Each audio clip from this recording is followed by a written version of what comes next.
tokea Afrika wala Ulaya wala Marekani. Majini yote tokea Warabuni. Ndio kitovu cha pepo wachafu. Bwana Yesu asifiwe. Amen. Haleluya. Amen. Haleluya. Amen. Hata ukifuatilia historia ya Sodoma na Gomora utajua ilikuwa iko wapi. Ni maeneo ya huko Warabuni. Bwana Yesu asifiwe. Amen. Sasa nisikilize.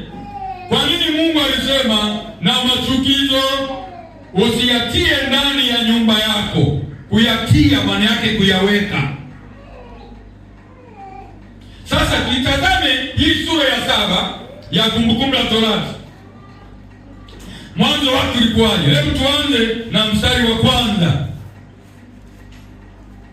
Tuanze na mstari wa kwanza wa hiyo Kumbukumbu la Torati, sura ya 7 mstari wa kwanza unasema, Bwana Mungu wako atakapo kutia katika nchi uendayo kuimiliki.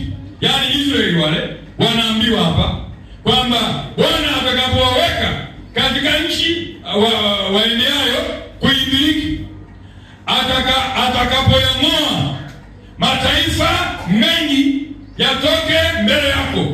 Anataja taifa la kwanza ni Mhiti, taifa la pili ni Mgirgashi, taifa la tatu ni Mwamori, taifa la 4 ni Mkanani, taifa la 5 ni Mperizi, taifa la 6 ni Mhivi, taifa la 7 ni Myebusi.